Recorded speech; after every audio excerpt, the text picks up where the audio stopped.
다산 정약용의 형이었던 정약전이 흑산도에서 유배 생활을 하던 가운데 자산어보라고 하는 책을 기록하게 되어집니다. 이 책을 쓰게 되는 이유와 목적은 너무도 명확하고 분명했습니다. 당시의 어민들이 이 물고기의 습성이나 잡는 방법 또는 먹는 방법을 잘 몰라서 어려움을 겪는 모습을 보고는 이제 틈틈이 열심히 그 바다에 있는 생물들을 연구하게 되어지죠. 그런 다음에 226종에 달하는 해양생물 백과사전을 기록하게 되어지는데 그 책이 바로 자산어보라고 하는 책이었습니다. 여러분, 이처럼 저희가 지난주부터 시작한 제네시스, 이 창세기의 말씀도 분명한 목적을 가지고 기록되었다는 것이죠.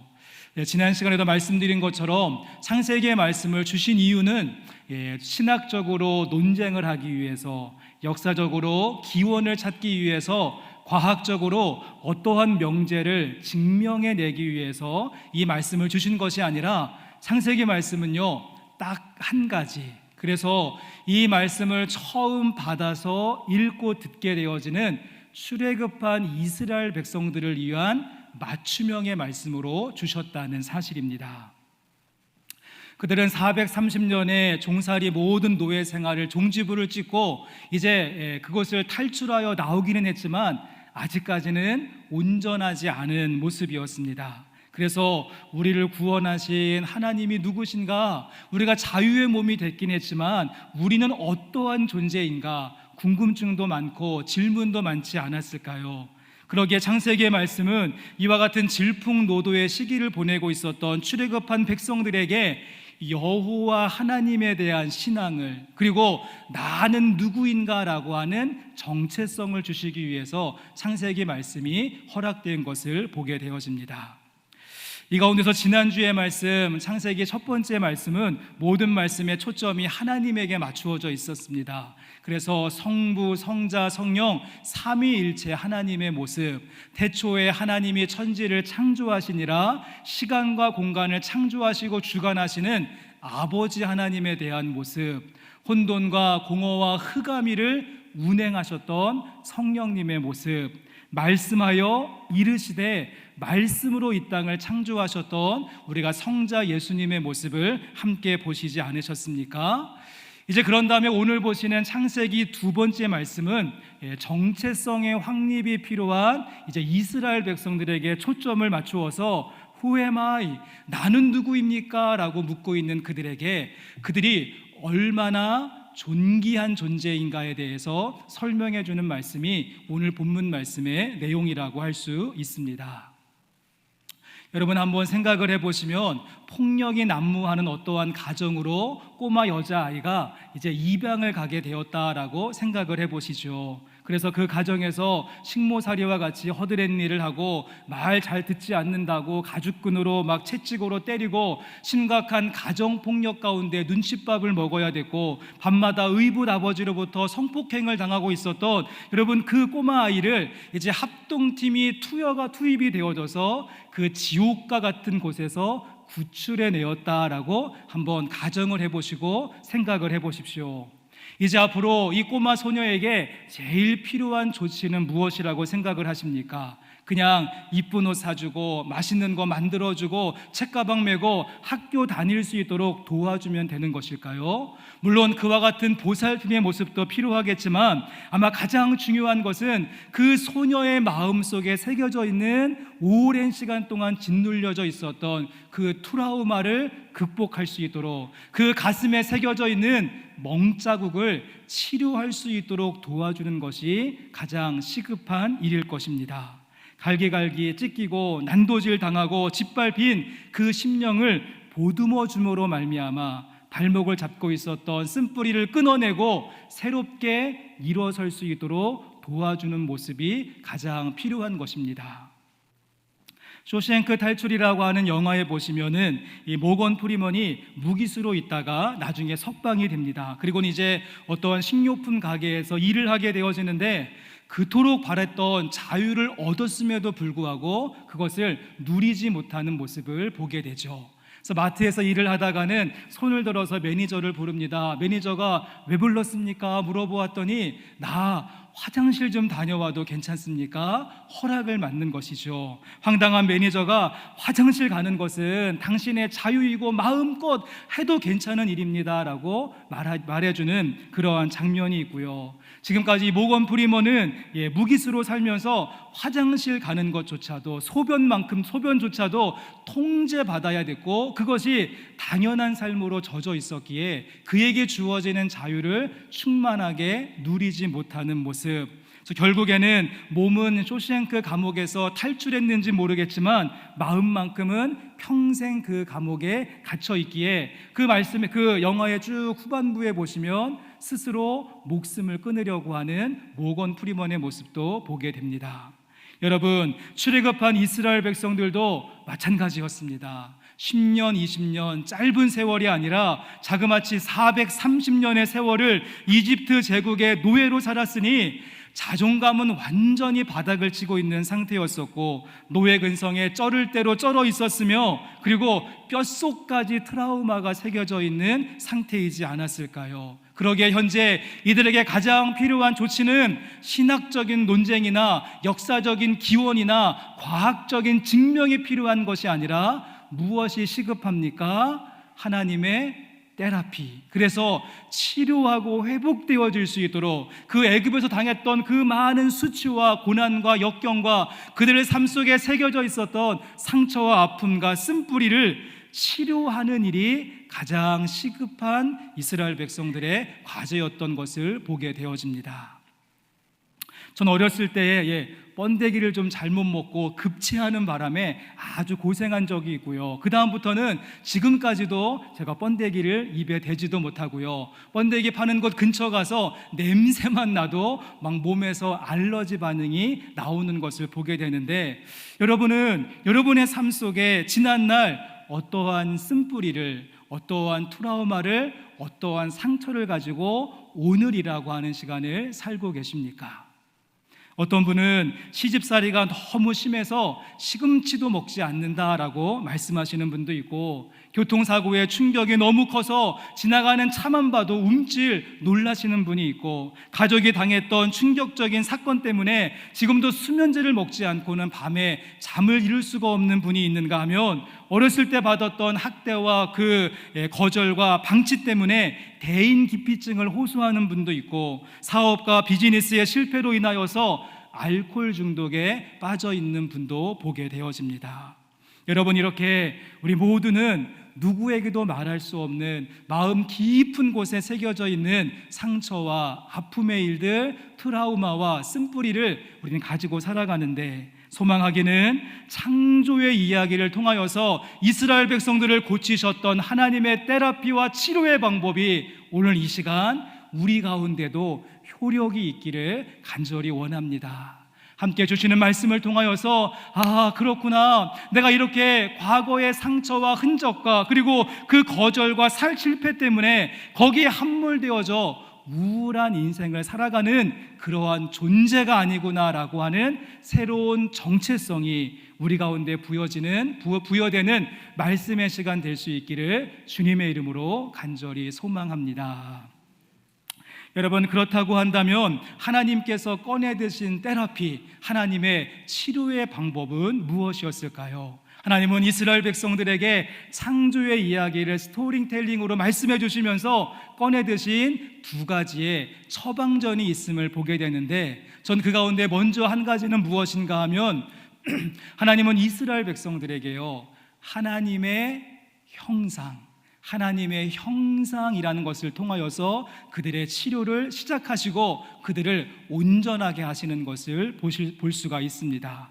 우리 본문 말씀입니다. 27절과 28절의 말씀, 우리 두 절 말씀 같이 한번 읽어보도록 하겠습니다. 하나님이 자기 형상 곧 하나님의 형상대로 사람을 창조하시되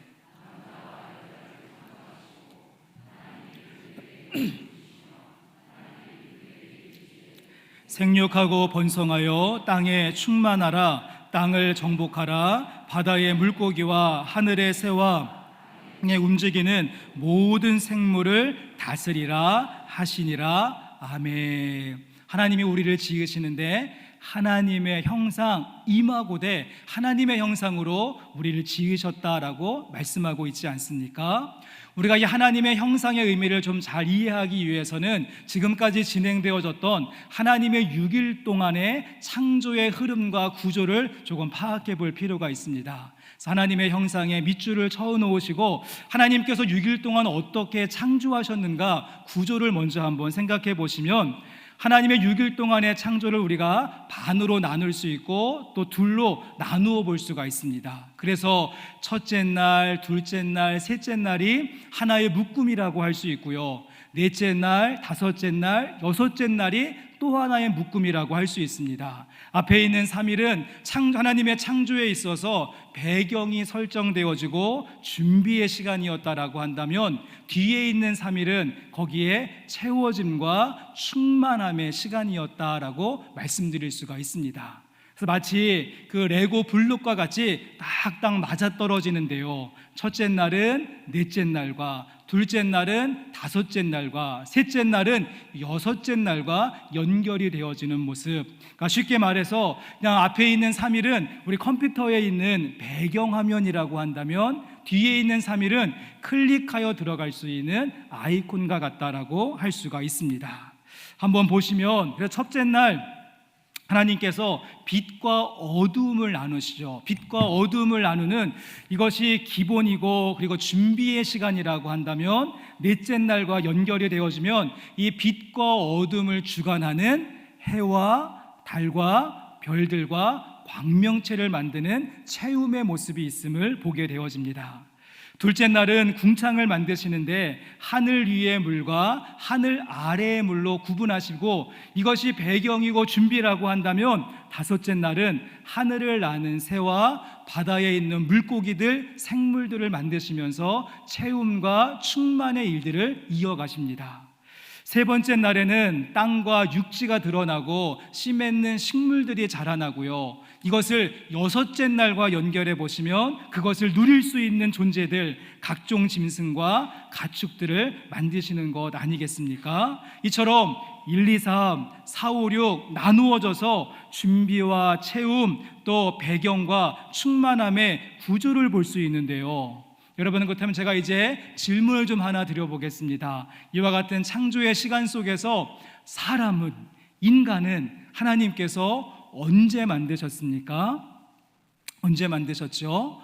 여기서 7일째요라고 말씀하시면 서로 피차간에 참 어색해질 수 있으니까 7일이 아니라 6일째. 그래서 모든 동물까지 만드시고 6일째 마지막에 오늘 말씀처럼 하나님의 형상을 따라서 우리를 만드셨다라고 말씀하고 있습니다. 전 이와 같은 이 창조의 구조가, 이와 같은 스토리텔링과 내러티브가 우리에게 주는 교훈과 메시지가 있다라고 생각을 합니다. 그것은 무엇인가 하면, 맨 마지막에 인간과 사람을 창조하심으로 최종적인 지배자가 된다는 것이죠. 이 모든 것들을 누리고 다스리고 충만하게 할 존재가 우리 인간이고 하나님의 형상을 닮은 사람이다라고 하는 의미를 부여해 주고 있습니다. 여러분, 이것은 이 말씀을 듣게 되는 출애굽한 이스라엘 백성들이 들었을 때 굉장히 충격적이었고, 지금까지 알고 있었던 그들의 세계관을 완전하게 뒤집어 버리는 새로운 이야기가 됐다는 것입니다. 왜냐하면 여러분, 지금까지 이들은요 6일 동안 피조되어졌던 그것들을 우상으로 떠받들고 신처럼 신격화하는 그 애굽이라고 하는 체제 안에서 가장 밑바닥에 있는 노예의 신분으로 그 피조물들을 우상화하는 일에 노동으로, 그리고 봉사로 섬기는 일을 맡았던 것이 히브리 민족 이스라엘 백성들의 지금까지의 모습이었습니다. 그래서 애굽 땅에 내렸던 10가지의 재앙도 같은 의미인데요, 태양이, 강물이, 바다가, 뱀이, 곤충이 신이 될 수 없고, 이 모든 것들은 다스리고 그리고 유지하고 정복하고 경작해야 되는 피조물이었다라고 하는 사실을 10가지의 재앙에서도, 오늘 듣게 되어지는 하나님의 창조의 순서에서도 하나님은 웅변적으로 말씀하시고 있다는 사실입니다. 여러분 정말 놀랍지 않습니까? 이들의 이전의 상태는 더 이상 내려갈 데가 없는, 더 이상 밑바닥이 없는 가장 밑바닥에 있는 노예의 신분이었습니다. 그런데 이와 같은 이스라엘 민족들을 끄집어 올리셔서 평민 정도 만드시고 자유함을 주시는 정도가 아니라 더 이상 올라갈 데가 없는 가장 높은 자리, 그래서 하나님의 왕권을 우리에게 주시면서 다스리고 충만하고 정복하고 경작하라고 하는, 그래서 그 일을 감당하기 위해서 우리 가운데 주신 것이 하나님의 형상을 우리 가운데 부어주셨다는 사실입니다. 당시에 고대 근동에도 창조와 관련된 많은 설화들이 있었습니다. 가장 대표적인 설화가 바벨론의 창조 설화인 에누마 엘리시라고 하는 것이 있는데, 거기에 보시면 신이 인간을 왜 만들었는가, 신이 일하려고 하니까 너무 귀찮아서 이제 신은 쉬고 대신 노동을 할 수 있는 노예로서 인간을 만들었다라고 하는 이야기가 전해집니다. 이것이 고대 근동 사람들이 가지고 있었던 세계관이었고 그들이 가지고 있었던 인간에 대한 인식이었던 것을 보게 되어집니다. 하지만 우리가 보고 있는 창세기의 이야기는 다릅니다. 하나님의 창조는 왕이 필요해서 사람을 만드신 것이고, 이 모든 피조물을 다 만들어 놓으신 다음에 누리고 다스리고 정복할 왕이 필요해서 인간을 창조하신 다음에 그 직분을 감당하라고 하나님의 형상을 부어주셨다라고 하나님이 이야기해주고 있는 것 아니겠습니까? 그러기에 왕의 직임을 맡은 우리는 왕들에게 주신 명령, 창세기 1장 28절의 말씀을 늘 마음속에 새기고 살아가야 되는데요, 우리 창세기 1장 28절 문화명령이라고도 하는데 우리에게 주시는 명령이고 왕들에게 주시는 말씀인데, 우리 왕이 된 마음을 가지고 한번 1장 28절 말씀 다시 한번 같이 읽어보겠습니다. 하나님이 그들에게 복을 주시며 하나님이 그들에게 이르시되 생육하고 번성하여 땅에 충만하라, 땅을 정복하라, 바다의 물고기와 하늘의 새와 땅에 움직이는 모든 생물을 다스리라 하시니라. 아멘. 어떤 명령이 내려졌습니까? 모두 5가지인데요, 생육하고 번성하고, 그리고 땅에 충만하라, 그리고 다음에 땅을 정복하라. 말씀 제일 마지막에 보시면 이 모든 것을 다스리라. 그래서 생육하고 번성하고 충만하고 정복하고 다스리는 5가지의 명령을 묶어서 문화명령, 그리고 왕들에게 주시는 하나님의 그런 직임임을 보게 되어집니다. 여러분, 그런데 28절의 말씀을 22절 말씀과 한번 비교해 보시겠습니까? 화면을 보여주시면 22절의 말씀은 동물들을 창조하신 다음에 복으로서 주신 말씀이 22절인데, 보시면 하나님이 그들에게 복을 주시며 이르시되 생육하고 번성하여 여러 바닷물에 충만하라, 새들도 땅에 번성하라 하시니라. 어떻습니까? 보시면 동물들에게 주셨던 것하고 사람들에게 주셨던 것하고 중복되는 부분이 있는데, 앞에 있는 3가지 생육, 번성, 충만은 동일하게 주셨고요, 나머지 4번과 5번, 그래서 정복하라와 다스리라만 사람들에게 주셨던 고유한 명령이 되는 것을 보게 되어집니다. 우리 가운데 아쉬운 점은 무엇인가 하면, 동물하고 함께 공유되어질 수 있는 앞에 있는 3가지는 우리가 참 많이 신경 쓰고, 이것들이 있을 때 내가 복받았다, 그래서 생육, 번성, 충만은 우리가 참 많은 관심을 기울이는데, 아쉬운 점은 뒤에 있는 것 2가지, 정복하고 다스림에는 우리가 약점을 가지고 있는 것이 아닌가 생각이 되어집니다. 성도 여러분, 그러기에 저와 여러분이 인생을 살아가면서 오직 생육, 번성, 충만, 이 일에만 몰두하고, 그리고 동물들에게 주셨던 이 3가지에 우리의 모든 목표와 관심이 있다라고 한다면, 여러분 죄송합니다. 우리가 견생은 될 수 있을지 모르겠지만 인생은 될 수가 없다는 사실입니다. 저는 개들의 천국인 캐나다에 살다가 왔는데요, 와, 정말 개들이 엄청나게 대접받는, 그래서 저는 캐나다라고 부르지 않고 개나다라고 부르다가 왔습니다. 가끔씩은요, 이 개들이 자신들이 인간으로 착각할 정도로 많은 대접을 받습니다. 주인과 같이 침대에서 자고 주인과 함께 식탁에 앉아서 같이 먹고, 개가 먹는 사료가 제가 좋아하는 라면보다 비싼 것 알고 계십니까? 때로는 개에게 유산도 물려주고 거대하게 개의 장례식을 치르는 모습도 제가 보았던 기억이 있는데, 여러분, 그런데 아무리 이 개가 사람 취급을 받고 좋은 대접을 받는다라고 할지라도 제가 아무리 그 개를 바라봐도 세 가지밖에 없습니다. 생육, 번성, 충만이 목표인 것을 보게 되죠. 좋은 주인 만나서 만나는 것 많이 먹고 저녁에 고깃덩어리로 나오면은 세상 행복해하는 모습, 그리고 짝짓기 계절이 되어지면 암컷 수컷 만나서 새끼 낳는 모습, 그리고 무더운 여름날, 복날 잘 넘기고 나면은 개팔자가 무엇입니까? 개팔자가 그렇다라고 하는 말이 있죠. 이처럼 우리들의 인생도 생육, 번성, 충만하고 있는 것, 여러분, 나쁜 것 아니지만 여기에 우리의 인생의 모든 목표와 방향이 설정되어져 있다면 견생은 되겠지만 인생의 삶은 완성되지 않는다는 것입니다.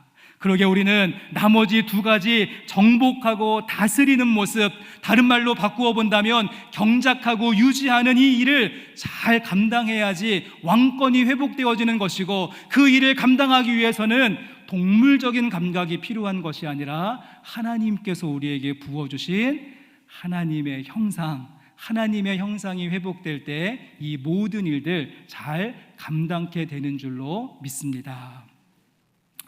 이렇게 하나님의 창조가 쭉 이어지는 과정을 보시면 여러 번 반복되는 하나의 표현이 있습니다. 하나님의 창조의 질서라고도 할 수 있고 하나님의 창조의 특징이라고 할 수도 있는데, 말씀해 보시면 그 종류대로, 각기 종류대로 만드셨다라고 하는 표현이 여러 번 나옵니다. 식물을 만드실 때에도, 동물을 지으실 때에도 각기 종류대로. 이 말의 의미는 분명하게 정해놓으신 한계가 있고 범위가 있고 틀이 있다는 것입니다. 그래서 제가 다시 한번 개를 가지고 설명을 드려본다면, 개라고 하는 범위 안에 보시면은요, 그래서 큰 개인 메리도 있고 작은 개인 해피도 있고, 그리고 싸나운 불독도 있고 순한 푸들도 있고, 그리고 검은색의 바둑이도 있고 흰색의 흰둥이도 있지 않습니까? 그 범위가 정해져 있는데, 그 개가 아무리 커도 호랑이가 될 수 없고, 그 강아지가 아무리 작아도 토끼가 될 수 없는 것, 각기 종류대로 하나님께서 이 땅의 모든 것을 질서와 범위 안에서 창조하셨다라고 하는 창조의 질서가 있습니다. 여러분, 그러기에 원숭이가 사람하고 많이 닮았다고 해서 진화의 과정을 거쳐서 인간이 되었다, 이 말은 각기 종류대로 하나님의 원칙을 깨뜨리는 말도 되지 않는 그런 소리일 것입니다. 여러분이 원숭이를 쏙 빼닮은 원숭이의 후예였으면 좋으시겠습니까? 아니면 하나님의 형상을 닮은 하나님의 닮은 꼴이 되기를 원하십니까?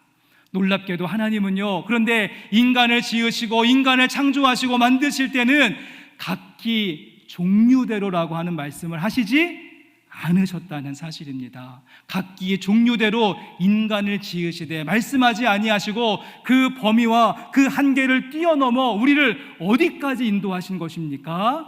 하나님의 형상으로 만드셨다. 또 이 말씀을 오해하시는 분은 얼마든지 사람도 그래서 하나님이 될 수 있다, 우린 신 같은 존재이다, 이와 같은 헛소리를 하실 수 있는 분도 있는데, 하나님은 그와 같은 오해를 감수하시면서까지도 우리에게 무엇을 주고 싶으셨습니까? 하나님의 형상을 부어주시고, 그 하나님의 형상을 받은 우리가 우리의 모든 삶의 영역에 생육, 번성, 충만도 중요하지만 그것을 뛰어넘어 다스리고, 그리고 경작하고, 더 나아가서 유지하고, 그것을 정복하는 시간을 누릴 수 있도록 우리에게 왕권으로서 하나님의 형상을 부어주신 줄로 믿습니다. 여러분, 이런 의미에서 하나님께서 그래서 보시기에 심히 좋았더라, 언제 말씀하셨는지 그 타이밍을 알고 계십니까? 많은 분들이 가지고 있는 잘못된 그 이해는 많은 분들이 하나님께서 인간을 지으시고 창조하신 다음에 보시기에 심히 좋았다라고 말씀하신 걸로 알고 있는데, 여러분 그렇지 않습니다. 창세기 1장 31절 말씀 한번 보십시오. 창세기 1장 31절에 하나님이 지으신 그 모든 것을 보시니 보시기에 심히 좋았더라. 저녁이 되고 아침이 되니 이는 여섯째 날이라. 언제 very good, 심히 좋았다를 말씀하셨습니까? 하나님이 지으신 이 모든 것을 보시고 창조가 완성되어지고 난 다음에 하나님의 형상을 받은 우리 인간이 그 하나님의 왕권을 가지고 모든 것을 잘 다스리고 정복하고 그리고 유지하고 경작하는 그 모습을 보셨을 때, 그 모습으로 말미암아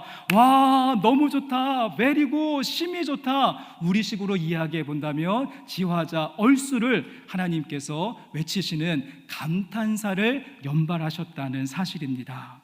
성도 여러분, 그러기에 동해바다가 그렇게 푸르고 아름다워도 그냥 보시기에 좋았다입니다. 우리 부안에 있는 채석장의 낙조가 그렇게 멋있어도 그냥 보시기에 좋았다이고요. 지리산이, 설악산의 울산바위가 그렇게 장엄해도 그냥 보시기에 좋았다이고요. 천만송이 국가축제가 그렇게 화려해도 그냥 보시기에 좋았다에 불과합니다. 하지만 이 모든 것에 하나님의 왕권을 받고 하나님의 형상을 부여받은 우리가 이 모든 것들을 잘 다스리고 통제하고 유지하고 아름답게 발전시켜 나갈 때 주님은 그 모습을 보시면서 보시기에 좋았다, 보시기에 좋았다, 심히 좋았다, 베리굿을 말씀하신다는 것입니다.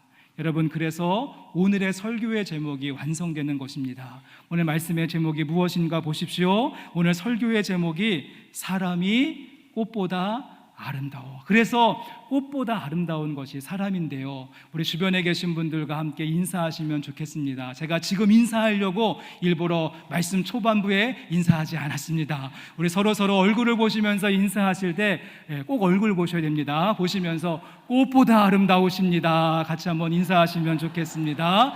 여러분, 꽃보다 아름다우십니다. 꽃보다 아름다우십니다. 예, 서로 얼굴 빨개지시는 것 같은데, 여러분 그렇습니다. 아직도 우리 가운데 쓴뿌리가 있고 과거의 트라우마로 묶여있고 노예근성의 내 삶 속에 꽉 짓눌려 있다라고 할지라도 소망하기는 우리 안에 하나님의 형상, 이마고대가 온전하게 회복되어질 때 우린 더 이상 이 세상의 하수인이 아니라 당당하게 왕권을 회복하고 주어진 삶의 모든 영역을 정복하고 다스리며 나가는 꽃보다 아름다운 우리 영생교회 성도님들의 삶의 현장 되실 수 있기를 주님의 이름으로 간절히 축복합니다.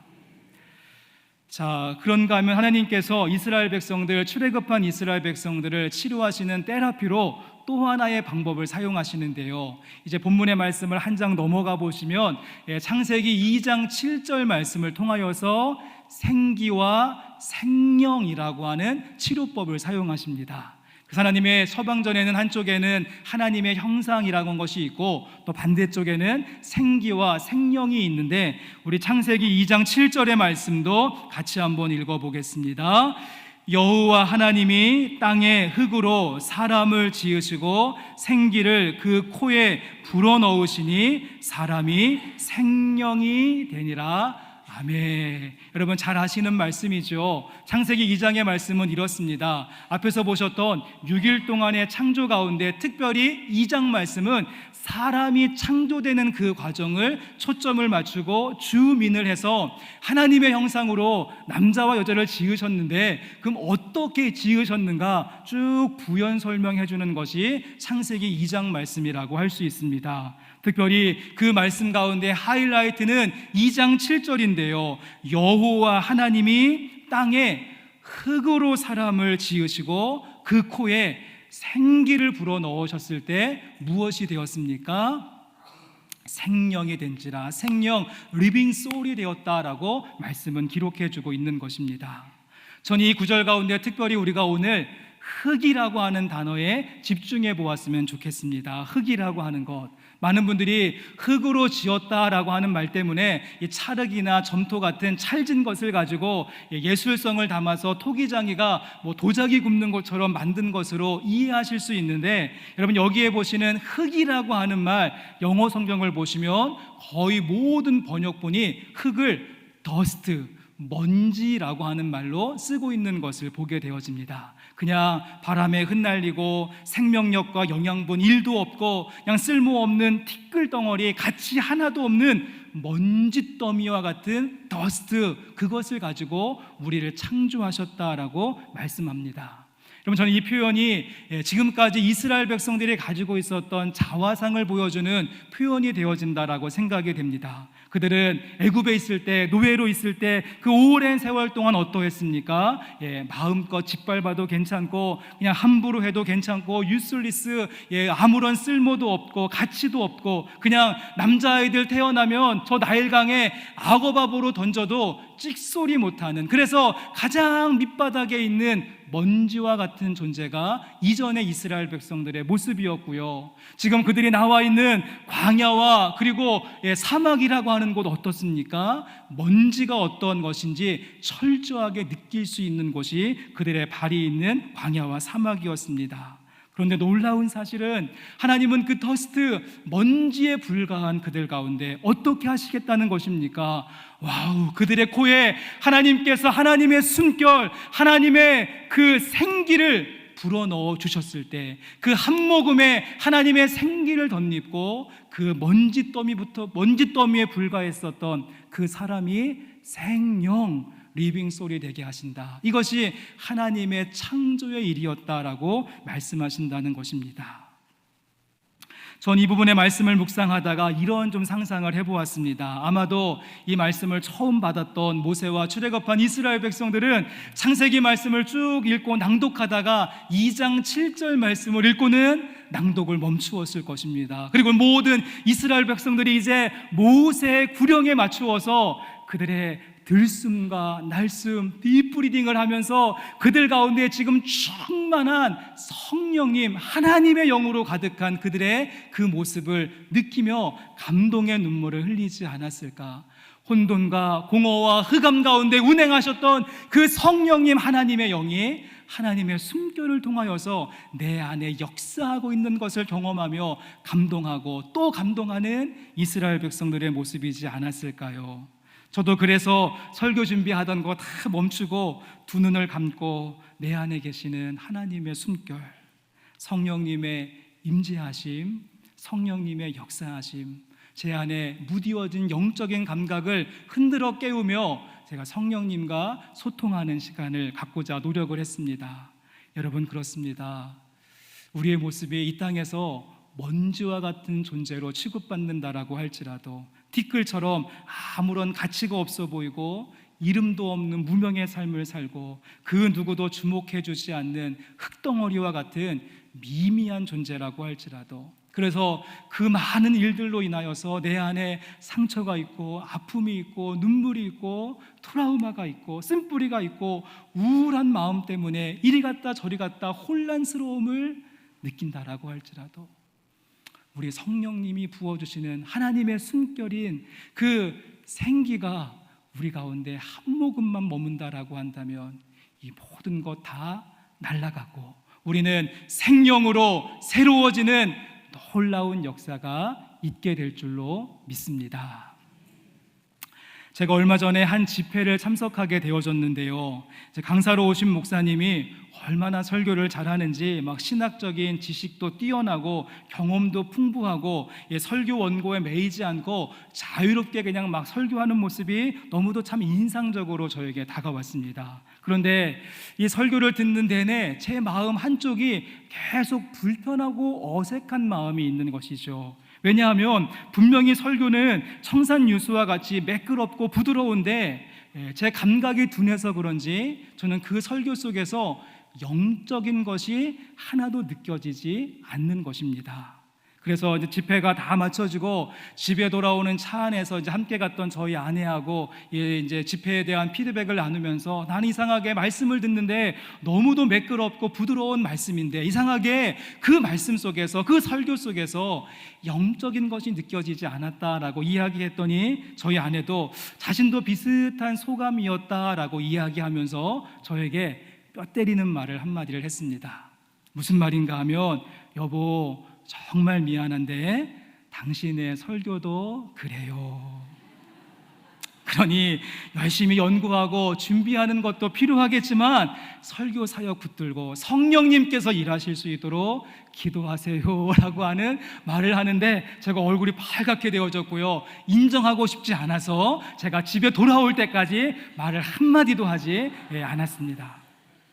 그리고 지난 주일의 일이었습니다. 제가 지난 주일 참 일정이 바빴습니다. 기획위원도 있었고, 끝나고 저녁 식사 약속도 있었고, 중간에 성도님들 기도해드리는 시간도 있어서 제가 참 바빴는데, 저희 교회 한 권사님이 갑자기 전화를 하시더니 저한테 5분만 시간을 내달라고 부탁하셔서 제가 이제 일정을 잡고 틈을 내어서 그 권사님을 만나게 되어졌습니다. 근데 그분이 저를 보자마자, 목사님 정말 죄송한데 제가 딱 한마디만 하고 가겠습니다. 자꾸만 하나님이 저에게 마음을 주셔서 꼭 이야기를 하고 싶습니다 라고 하면서 본인이 기도하던 중에, 우리 목사님 요즘 너무도 힘들고 어려운 일들 많은데 하나님이 목사님에게 무릎 꿇고 기도하라고 하십니다 라고 하는 한마디를 딱 하고서는 불이 나게 짐을 챙겨가지고 훅 나가버리시는 것이죠. 여러분, 제가 평소 같았으면은요, 굉장히 제가 무례하게 생각했을 것 같습니다. 아니, 뭘 하신다고 기도하라 말아야, 내가 그래도 담임 목사인데 라고 하면서 자존심이 상할 만한 그런 일인데, 제가 그날 그 권사님의 이야기가 하나도 부담스럽거나 기분 나쁘게 들리지를 않았습니다.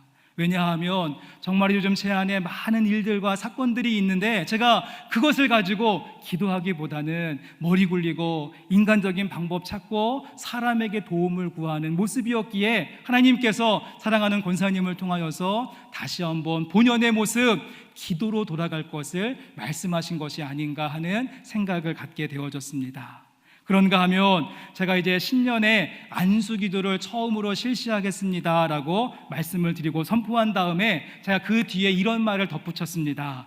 저에게는 능력이 나가지 않습니다. 제가 기도해도 아무런 일도 일어나지 않을 것입니다. 저는 하나님이 하신다는 것을 좀 강조하기 위한 표현이었는데, 또 그 말을 듣고 좀 마음이 무거워지신 그런 분들이 있다라고 하는 소식을 들으면서, 야, 내가 또다시 한번 성령님의 역사와 기도의 그 권능을 내가 제한하고 축소하고 신뢰하지 못했구나. 그래서 성도님들이 다 김 빠지셔서 안수기도를 많이 받지 않으신 것이 아닌가 하는 제가 그러한 생각도 하게 되어졌는데, 여러분, 제가 이렇게 오늘 이 시간 몇 주간에 있었던, 제 안에 있었던 일들, 부끄러운 일이겠죠. 근데 내 부끄러움을 무릅쓰고 여러분에게 공개하는 이유가 있습니다. 그것은 한 번도 아니고 1, 2, 3, 3번씩이나 저한테 기도에 대한 부르심을 하시는 그 주님의 음성을 듣고 다시 한번 기도밖에 없구나, 기도 외에는 이런 유가 나갈 수 없고, 기도할 때 하나님께서 우리 가운데 그 하나님의 숨결과 생기를 불어넣어 주셔서 우리를